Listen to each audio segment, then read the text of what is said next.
안녕하세요. 저는 29살 결혼 1년차 새댁이에요. 저도 이렇게 사연 한번 보내봅니다.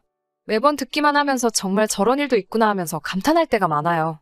사실 제 이야기가 여기 올라온 다른 사연들에 비하면 조족지혈일 수도 있지만 그래도 나눠보고 싶은 이야기라 용기 내서 이렇게 사연 한번 적어봤어요. 남편하고는 8살 차이가 납니다. 요즘 신혼부부 치고 나이차가 조금 많이 나는 편이죠. 신랑하고는 5년 정도로 꽤 오랜 기간 연애를 했습니다. 연애 초반에는 신랑의 나이가 31살로 여전히 나이 차이는 있었지만 사회적으로는 많은 편이 아니었어요. 신랑이 워낙 젊게 사는 사람이기도 하고 장난기도 많은 편이라 세대 차이 같은 거는 느껴본 적이 없어요. 그러다 보니 연애 초기에는 결혼을 전제로 만났다기보다는 그냥 서로가 좋아서 시작한 연애였습니다. 그런데 해가 지나면 지날수록 신랑은 사이좋아 보이는 커플들을 보면 저 사람들은 결혼을 한 사람들일까? 라고 물으며 결혼에 대한 의지를 조금씩 보이기 시작했어요. 프로포즈는 받지 못했지만 그런 신랑의 모습에 저도 27이면 슬슬 결혼 생각도 해야 할 나이였으니 이 남자라면 평생을 같이 해도 되겠다는 생각이 들게 되어서 저희는 연애 3년 차부터는 결혼을 전제로 만나는 연애를 시작하게 되었습니다. 주변을 둘러봐도 신랑만한 남자가 없다고 생각하기도 했고 만나온 기간이 길어서 그랬나 정도 많이 들었으니까요. 결혼을 전제로 만남을 가지다 보니까 자연스럽게 양가 부모님하고도 얼굴을 트게 되었어요. 상견례 날이 잡히기 전까지 양가 부모님들끼리 만난 적은 없지만 신랑과 저는 양가 부모님들하고 많은 시간을 보냈어요. 친정은 지방이라 그렇게 자주 찾아뵙지는 못했지만 시댁은 비교적 가까운 곳에 위치해 있었기 때문에 그만큼 자주 찾아뵈었습니다.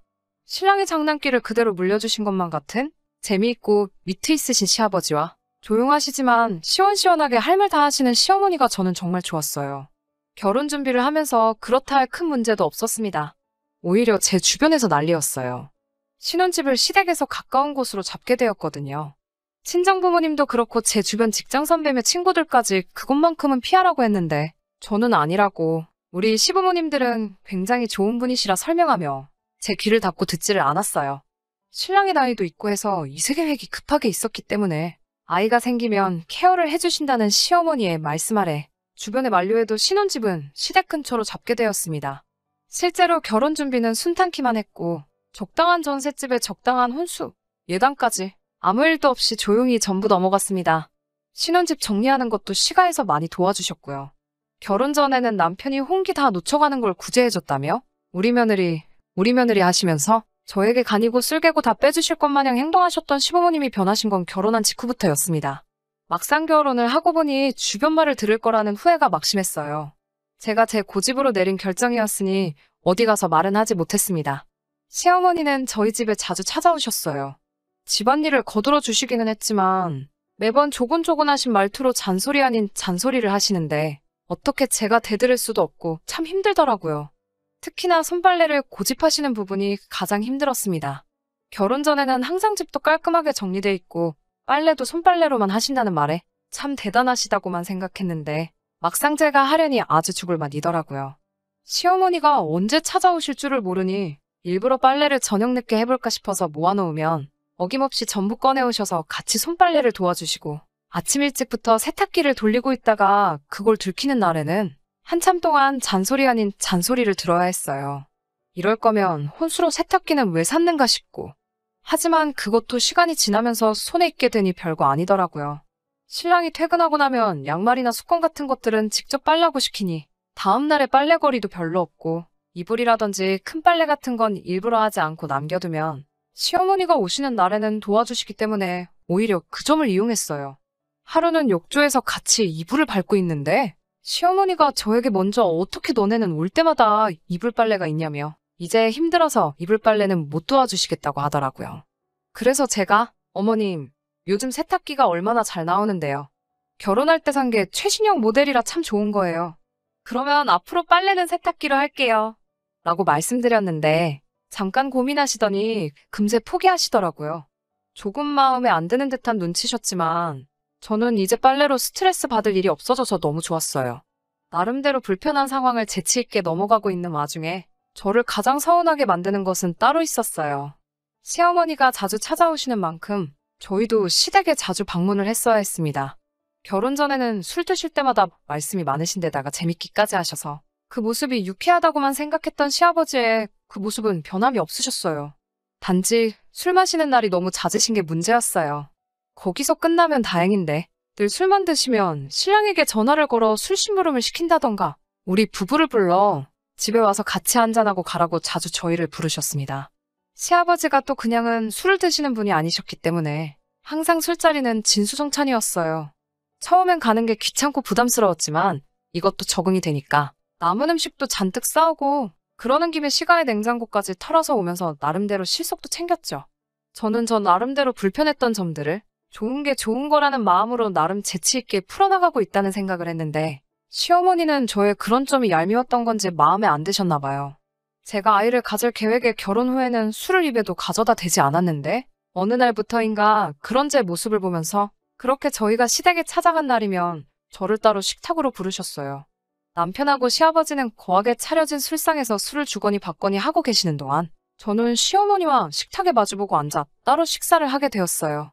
우리는 술도 안 먹으니까 이거나 먹자고 하면서 따로 식사를 준비하셨더라고요. 그런데 식탁 위에는 누가 봐도 전날 드시던 음식들이 올라와 있었습니다. 어떤 날에는 아예 대놓고 이건 어제 한 거라고 먹어도 괜찮은 거라고 하시면서 저에게 잔반 처리를 계속해서 시키셨어요. 남편은 이따금씩 제 눈치를 보면서 술 마시다 말고 식탁에 기웃대면서 저에게 와서는 자기야, 뭐 먹어? 하면서 제가 먹고 있는 잔반들을 쓱 보고는 맛있어 보인다고 말하고 한 입씩 바꿔 먹겠냐며 제 밥그릇 위에 한 움큼 덜어주고 가거나 아예 그릇째로 들고 와서 제 입에 넣어주기도 했어요. 시어머니는 완전 세모눈을 떠서 그런 저희를 노려보셨는데 그러면 제가 어머님, 아직 저희 신혼이잖아요 하면서 너스레를 떨었죠.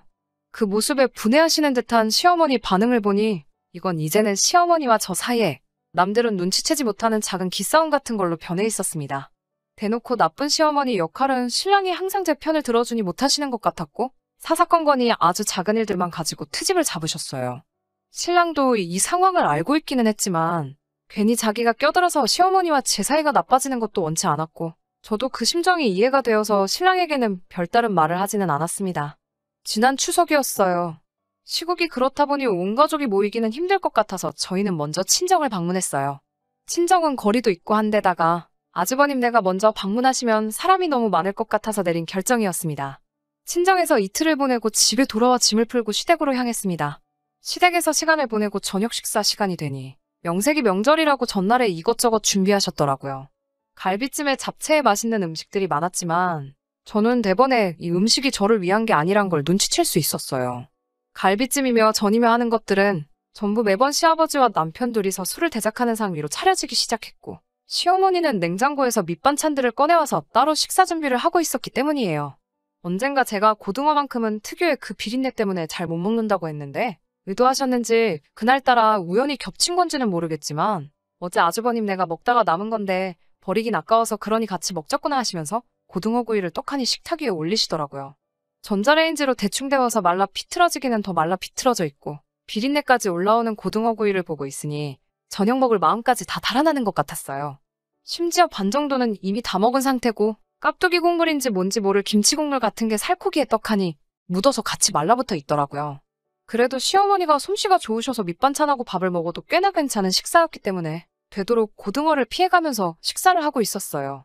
그런데 시어머니가 저보고 왜 이렇게 깨작깨작 먹냐면서 이것도 먹어보라고 하면서 그 비린내 나는 고등어를 제 밥 위에 올려주시더라고요. 그래서 제가 어머님께 이거 상한 것 같다고 비린내가 너무 심하게 나서 못 먹겠다고 하니 이렇게 맛만 좋은데 어디가 상했느냐며 계속해서 살을 발라서 제 밥 위에 올려주시는데 먹기 싫었지만 최대한 표정 관리하면서 전부 먹었습니다. 일부러 시어머니한테 대들면서까지 일을 크게 만들고 싶지는 않았거든요. 억지로 꾸역꾸역 밥을 밀어넣고 뒷정리를 도와드린 뒤에 자고 가라고 준비해 두신 손님 방으로 들어갔어요.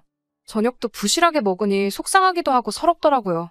기분 전환이라도 할 겸 친정에서 돌아오는 길에 차 안에서 군것질 하려고 가져왔던 초콜릿을 꺼냈어요. 밥을 부실하게 먹어서 그런가? 허겁지겁 먹다 보니까 이불이에 흘린 것도 모르고 먹었네요. 그런데 바닥이 따뜻해서 그런가 흘렸던 초콜릿이 이불이에서 금세 녹아버리더라고요. 이불이 더러워져서 어쩌지 하는 생각도 들고 집에 갈 때까지 들키지 말아야지 시어머니 혼자서 손빨래를 하실 텐데 하는 생각도 들어서 어떻게 해야 하나 허둥지둥하고 있는데 씻고 방으로 들어온 신랑이 그런 제 모습을 보고는 장난기가 발동해 한마디 하더라고요. 밥도 부실하게 먹더니 이불이에다가 똥까지 지린 거냐면서요. 안 그래도 서운한 와중에 그런 농담까지 들으니 기분이 좋지는 않았는데 그 말을 들으니까 갑자기 번뜩하고 머릿속에 한 가지 생각이 떠오르더라고요. 다음날 새벽 제 혼신을 다한 연기가 시작되었습니다. 양손으로 배를 부여잡고 얼굴을 있는 대로 찡그려서는 화장실로 향했어요. 일부러 자고 있는 신랑을 어두워서 못 본 척 발로 툭 건드려 잠에서 깨게 만들고 주머니에는 핸드폰까지 챙겨서 최대한 시간을 끌다가 나왔습니다. 신랑이 화장실에서 오래 있다가 나온 저를 보고 걱정하듯이 저에게 괜찮냐고 물어봤어요. 처음에는 그냥 속이 안 좋은 것 같다고 하고 괜찮다고 했지요. 하지만 그렇게 화장실을 들락날락 하기를 12번도 더 하고 나니 그제서야 남편도 뭔가 잘못됐다는 걸 눈치챘나 봐요. 진짜 괜찮은 거 맞냐고 물어보는 말에 본격적으로 연기를 시작했어요. 어제 저녁에 고등어 이야기를 꺼내면서 아무래도 그게 잘못된 것 같다 하면서 배가 너무 아프다고 했어요. 신랑은 제 말을 듣더니 방문을 열고 나가서 시어머니와 한판 붙기 시작했습니다. 평소에도 제가 남는 음식 먹는 걸로 서운한 적이 많았지만 내색 한번 한 적이 없는데 이제는 하다못해 줄 게 없어서 상한 음식을 먹었냐고 호통을 치더라고요. 이쯤 되니 상황을 지켜보기만 하시던 시아버지도 옆에서 거들기 시작했어요. 그게 뭐 아깝다고 음식물 쓰레기를 애한테 줘서 아프게 만드냐고 같이 한마디 하시더라고요. 시어머니는 돌발 상황에 어쩔 줄을 몰라 하시고 있고 제 눈치만 슬슬 보고 계셨어요. 아무래도 그 상황에서 제가 어제 먹은 것 때문에 그런 게 아니라고 말해주기를 바라셨나 봐요. 하지만 그렇게는 할 수 없었죠. 왜냐하면 전날까지 지내고 온 게 친정이었는데 친정에서 저한테 상한 음식을 먹었을 리가 없잖아요. 처음엔 연기였는데 두 사람이 갑자기 제 편이 되어서 시어머니를 몰아세우니 제가 연기에 소질이 있던 건지 아니면 그동안 쌓인 게 많았는지 거기서 갑자기 눈물이 저도 모르게 뚝뚝 떨어졌어요. 저도 입을 열어 시어머니께 어머니, 왜 저한테만 전날 먹고 남은 음식 주세요? 제가 미우세요. 저도 갈비찜 너무너무 좋아해요. 이러면서 엉엉 울었죠. 그 와중에 있지도 않고 울다 말고 화장실로 다시 달려들어갔습니다. 화장실 안에서 상황을 듣고 있자니 시어머니가 두 사람 앞에 쩔쩔매시면서 그게 잘못될 리가 없는데 하고 계시고 시아버지는 애가 저 지경이 됐는데 잘못될 리가 없긴 뭐가 없냐면서 그동안도 너무했다고 신랑이 친정 가서 잠밥 먹고 돌아오면 너는 그게 기분이 좋겠냐면서 시어머니를 계속 몰아붙이시더라고요. 신랑이 병원 데려간다고 저를 데리고 나와 차에 탔는데 병원 쪽으로 가다 말고 신랑에게 이제 좀 괜찮아진 것 같다고 집에 가서 쉬고 싶다고 하고 집에 가서 두 다리 쭉 뻗고 아주 꿀잠 잤어요. 추석 이후로는 시어머니가 집에 오신다거나 새아버지가 따로 부르신다던가 하는 일은 전혀 없었습니다. 방해받지 않고 오롯이 둘만의 시간을 보내니 이제 진짜 신혼생활을 하는 것 같고 너무 좋았습니다.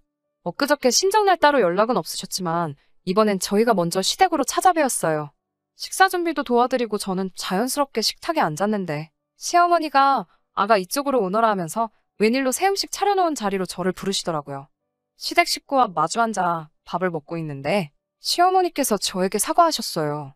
사사건건이 시어머니 이겨먹으려는 제가 괘씸해서 그랬다는 뼈있는 말을 빼놓지는 않으셨지만 자기도 말로 하면 될 것을 유치하게 먹는 것 가지고 그랬다고 저에게 먼저 사과하시더라고요. 저도 시어머니께 제가 저드렸어도 됐는데 제 신보가 너무 고약했다고 같이 사과드리고 그렇게 훈훈하게 새해를 맞이했답니다. 다른 사연들을 듣다 보면 아주 집안을 풍비박산을 내버렸는데 저는 그럴 용기도 없고 애초에 그렇게 해결하고 싶지는 않았어요. 이제 화목해진 저희 가족에게 앞으로 무궁한 안녕과 번영이 있기를 기도하면서 사연 들어주신 모든 분들도 새해 복 많이 받으세요.